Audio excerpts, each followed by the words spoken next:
This next session is essentially going to tackle some of the issues that Yuka have raised about delirium and agitation. And we're going to start with Michael Reade, who needs very little introduction to most of you. Michael is now a professor of military medicine at the University of Queensland, and professor of critical care at Monash University. And he's going to talk to us about the agitated delirium, the myths and facts. Thank you, Michael. My wife defines as a hobby the things that I do outside of the house that I don't get paid for. So when I was a full-time clinician at the Austin Hospital until November of last year, my hobby was to do sedation and delirium research, and you'll hear some of that. As you've heard, I'm now employed full-time by the Defence Force, and I lead a program of trauma-related research, but my hobby is still sedation and delirium research, so that's what we're going to talk about today. Dr. Shriker is a hard act to follow, a particularly hard act to follow because I have some of the same studies that I'm going to quote. But I guess sometimes I need to hear things twice, so I hope that's true of some of you guys as well. Maybe I've got a different take on things. I have a disclosure to make. I'm going to talk about our trial of dexmedetomidine at the conclusion of this talk, and we're very grateful for the support of Hospira with a grant, an unrestricted grant from them to enable us to do that trial. Okay, so agitation. I'm going to talk about agitated delirium. And when I first started thinking about this, those two terms kind of ran together, agitated delirium. We all know what that sort of patient looks like. And in fact, I was under the impression that that was quite a common condition, and indeed some literature supports that. Agitation is relatively common in the intensive care unit. This study from 2004 shows that it's perhaps not terribly common. I think around, this shows around 15% of people had severe agitation at some point in their ICU stay, and that was associated in the bottom table there with being young and being sick, so maybe they're more capable of being agitated. Curiously, it was associated with not being married as well, so I guess you can take from that what you like. Moving on, I guess this is a larger study, a little bit more informative, which showed a much higher incidence of agitation at some point in the intensive care stay of around 200 patients, the majority of whom showed agitation at some point. And that agitation was associated with a longer length of stay, although curiously not a higher mortality rate, and we're going to come back to that. But my point from this is agitation is common. So that brings me to our discussion of myths and facts. Well, my first myth, I think, is that such agitation, which we know is common, is the same as delirium. I'm going to prove to you, I hope, that it's not. I think we're all under the impression that agitated delirium is a common occurrence in our intensive care units. And our experience running our trial is that it's not, that is a myth. I guess intuitively you'd think that this is a bad thing to be agitated and delirious, and that it's going to have a terrible prognosis. Maybe not. And lastly, that really whatever is going on there, we don't have any sense of what might be a good treatment. And I think that's probably a myth as well. There are some facts that we've got to go on, and these are they that we're going to discuss in some detail, that there are effective ways of preventing agitated delirium. You've heard some of them already. I think it is a fact that there's no clearly superior method for treating agitated delirium. I think it is a fact from, I guess, receptor occupancy studies that antipsychotic agents will probably have different effects in comparison, if indeed we ever get to the point of comparing them properly. And lastly, I'm going to reflect on our own experience that doing a trial in this area is quite difficult. Okay, so some myths. First of all, that agitation equals delirium. One of the first questions that was asked was, how do you go about diagnosing delirium in your ICU? And about a third of people responded that they'd go looking for it in the agitated patient. But I guess if prompted, you would all realise that there are many other causes for agitation, physiological instability, things that need treatment, like pain, like even seemingly insignificant things in the context of critical illness, like a dry mouth or the need to defecate, can all contribute to agitation. This is a nice study that looked at a number of those different possible contributors to agitation and found that delirium was actually a minority contributor, only around 19%. Although having said that, most people had more than one. In fact, the majority of people had 3 contributors to their agitation, and I'd suggest that perhaps delirium was relatively common as a co-contributor to the agitated state. So agitation is quite difficult, or rather agitation is quite easy to diagnose. The patient's going bananas in front of you can tell that. But diagnosis, as we've had alluded to already in our discussions, is a difficult concept to get a head around. Because it's a concept, it's a word that's in common usage in the English language. And there's a move in the literature to say, well, no, delirium is satisfying a number of criteria, perhaps the criteria of the CAM ICU or the ICDSC. And I think they're fair arguments because at the moment we don't really have anything better. But I think if we think like that, we limit our understanding of what delirium is. And I guess the talk that follows mine, Yaya, will probably concentrate a little bit more on that. But if we accept for argument's sake for the moment that we're going to call delirium the things that those tools identify, let's see if agitated delirium is particularly common. And all of the studies universally show that it's not. That by far the majority of delirious patients identified as delirious by one or two of these scales, or maybe some others as well, have a hypoactive delirium. They just kind of sit there in the bed. You ask them questions, they don't make any sense if they're able to respond. But they're not going bananas, they're not hyperactive. And that's been shown in very many other studies. Is it true that in those minority of patients who are both agitated and delirious, they have a terrible prognosis? Well, actually not. Here's a nice study of, I think, a few hundred patients, which demonstrated that the hyperactive subtype of delirium, the bottom line there, had a very significantly lower mortality associated with it compared to the hypoactive or the mixed hypoactive type of delirium. So although any sort of instability is undoubtedly bad for you in the intensive care unit, agitation is bad, to have an agitated type of delirium seems to be better for you than to have hypoactive delirium, which is very interesting when it comes to interpreting the results of a number of trials that mix those two groups together and then report things like mortality as their outcome. And here again is just another study showing that survival in the hyperactive delirium group was significantly better than those other two. Now, does that mean you want to be agitated and delirious in the intensive care unit? Well, it's not universally good. Your mortality might be better, and indeed I'm going to argue pretty convincingly is better. But when you look at these people some months down the track, you find that actually if you've been hyperactive and delirious in the intensive care unit on a number of scales of physical functioning and quality of life, if you like, following intensive care discharge, and this restricts its analysis, of course, to therefore people who've survived, that if you were hyperactive and delirious, you were actually substantially worse off at 6 months. So I'm not arguing at all that this is a group of patients that we need to ignore. All I'm arguing is that this is perhaps a different group of patients to the majority of delirious patients identified by those scales. And that, I think, is going to lead us nicely into a discussion of some of the trials of delirium prevention and treatment that Dr. Reich has alluded to in the last talk.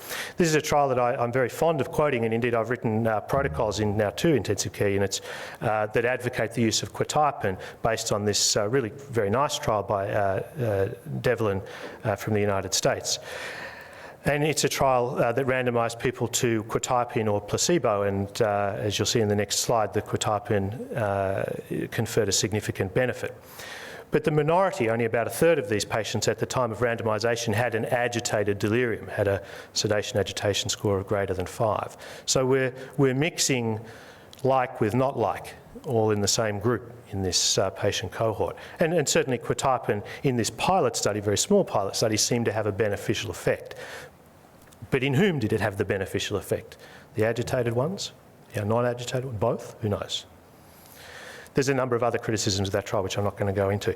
Here's our study, and why do you put your own study up unless you're going to say it's better?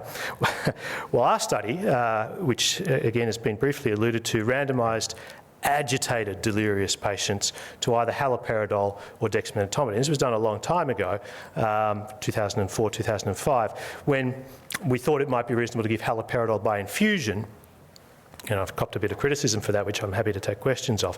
But nonetheless, when we randomised delirious, agitated people who were otherwise able to be extubated because they were kind of over their critical illness were it not for their agitation and delirium, we found that if they were randomised to dexmedetomidine, they were extubated significantly more quickly than if they were randomised to haloperidol, with all other outcomes, including mortality, equivalent in only a 20-patient trial, as you might expect. Now, I'm not at all saying that that's a fact. I think what that does is what the title says, and that is that perhaps there are some treatments for agitated delirium that may affect outcome, but probably need to be tested in a definitive trial.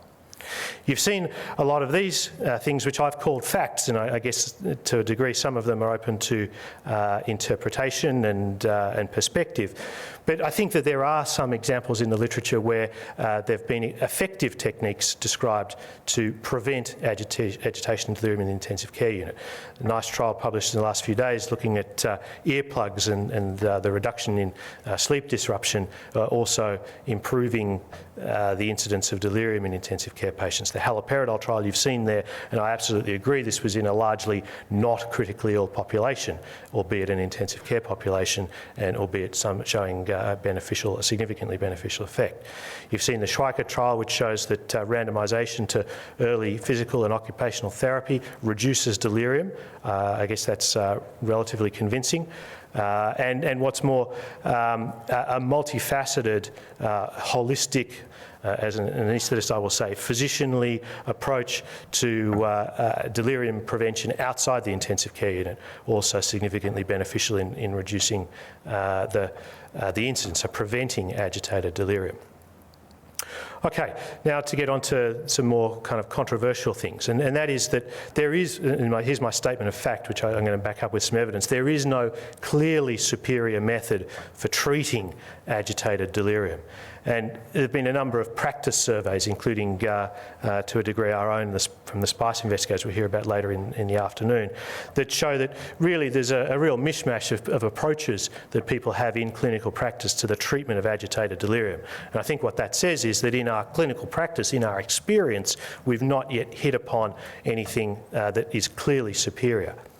And indeed, this has been shown more rigorously in a number of randomised controlled trials. You've seen this slide from Dr. Skrobik's study where olanzapine was compared to haloperidol in around 100 patients, showing no significant difference between the two. And indeed, you've seen this trial, the MIND trial, where people were randomised to haloperidol, ziprasidone or placebo. And putting aside some of the other concerns related to that trial and some of the other things it shows, I think you can see that the patients alive without delirium, so the effect line there is pretty much superimposed between haloperidol and ziprasidone. So none is clearly superior. Indeed, neither were clearly superior to the solid line of placebo, although you might perhaps argue that that trial was underpowered, as indeed the authors do.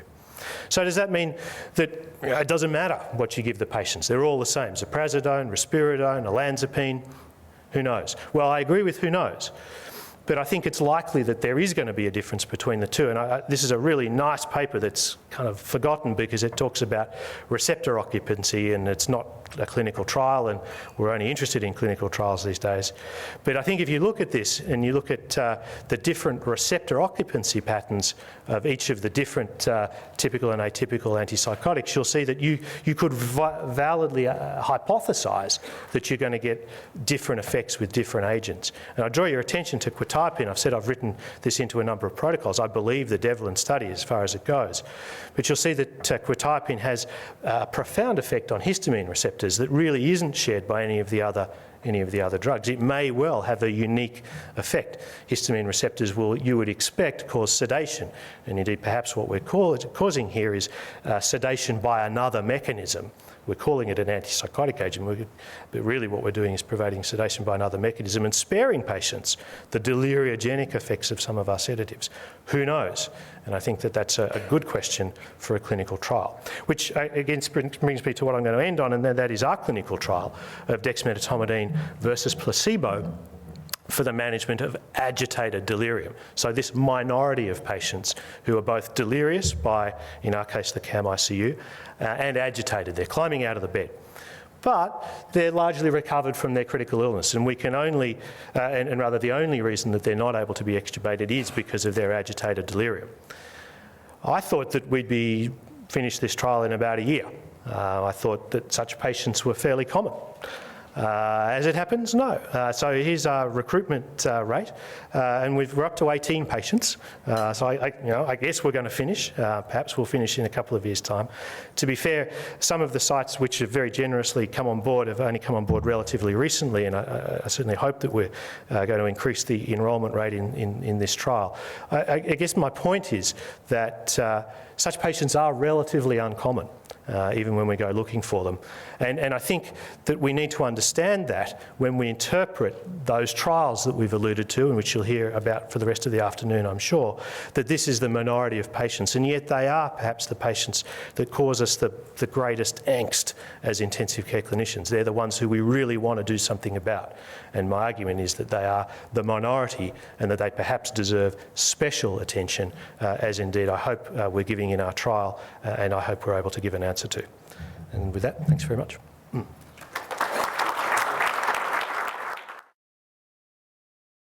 Yuka, you want to ask your question again to these guys? Maybe if no one else has one, we could start with that. So, Michael, when you look in the future, what do you think about, how can we move forward to try to get off this this problem with how we're assessing delirium, and what would be some solutions to that? I guess the first, I'm going to hark back to my talk and to try and distinguish in all of our prospective randomised controlled trials agitated from non-agitated delirium, because I think there's reasonable grounds to think that they're different pathophysiological mechanisms with different implications that may respond differently to treatment. That's not to say that you couldn't include both cohorts in the same trial, but you would have to understand that at least you should stratify by that. But getting to the real question of how to properly, or not properly, because I don't think there is going to ever be a proper diagnostic test for delirium. What I think we should aim for is a diagnostic test for delirium that identifies a group of people who are going to benefit from an intervention for delirium. And perhaps a trial that compares diagnosis in terms of its ability to predict response to a particular therapy, or indeed predict outcome in the absence of a randomised therapy, may well be a step in the right direction. I may just repeat the question for the recorders. Ronaldo is saying that the drugs we use for delirium are usually tranquilizers, and it's just having a conceptual issue with using tranquilizers for patients who have hypoactive delirium. I think there's no studies that are available to date that would say patients who have hypoactive delirium ought to be treated by the standard tranquilizers. I think there is some psychiatrists who would say those patients need to be treated with some antidepressants, but not tranquilizers. But that's as far as it really goes. I don't think there is any recommendation anywhere or suggestion that those patients should be treated with tranquilizers. But they really need to be firstly identified as that there may be a trigger that is triggering that hypoactive episode of delirium. That trigger may be a septic episode or a concoction of drug interactions. So it should prompt the clinicians to go and look for a trigger to why it's causing the hypoactive delirium. And then if that becomes a kind of a psychiatric illness progression, then maybe that's where antidepressants may be of use. So I'll start with that point, and I think, you're right. If the patient's sleepy and the brain's not working, why would you sedate them? So maybe giving something like an antidepressant or something else that wakes them up. There's a whole host of drugs that wake people up, are a fertile field for research. That's not to say I don't think we should abandon sedatives for hypoactive delirium, but I think possibly we should do what you and I are doing with dexmedetomidine, and that is look for sedatives that are better. So maybe some sedatives, by sparing the patient the effect of other sedatives, will be of benefit. Question. Has anybody used methylphenidate? I mean, we've used that, some Ritalin, for some of our, hypoactive, not so much delirium as just horribly hypoactive. Any, no one there. All right, there was a question in the back, I think, over here. Yes. So the question is, instead of just identifying people with delirium, going back one step further and identifying people who are at risk of delirium and treating them specially. So you don't need to be a genius to agree with that. I think that's a great idea. And I mean that. I guess as a clinical trialist, I always worry that whenever you adopt that sort of intervention, what you're doing is bringing more care to the patient. If you put them in a single room and treat them specially, and you randomise them to that intervention or just standard care, things are going to improve. Whether things improve because you've addressed their delirium or whether they improve because you've addressed all sorts of other things by giving them extra care, it becomes very difficult to tease apart. So I guess that's the clinical trial limitation on answering that question. But I think if we could come up with a validated tool that identified people at particular risk, then that in itself would be enough to adopt that sort of intervention, and that would be a good idea. I think we'll take one more question, Yuka. I know you had one, and then it'll be tea, and I think we're going to try to get going again at about 25 past. So. I mean, I'm sharing the conceptual problem that Rinaldo was addressing. I mean, if I used to do anesthetics 30 years ago, 35 years ago, and if a patient after 12 hours in the OR didn't wake up, we would be concerned as hell. Now, if you look at all these sedation trials, including our trials, after 48 hours in the ICU, the patients are sedated down to a RASS of -3 or to -4 even in the American trials. And we just say, then we say, okay, yeah, this patient has hyperactive delirium, and we go on with our drugs. I don't have a solution for that, but I think we are in a cross-section now. I mean, are we going to just looking for pharmaceutical or pharmacological ways to modify the brain further, or should we just ask a question? I mean, why don't we stop intoxicating the patient and see what happens? It may require more resources to go over that difficult period, but I think we are at risk of doing something terribly wrong. On that note, let's go do something terribly right and have some tea. 3:25, thanks.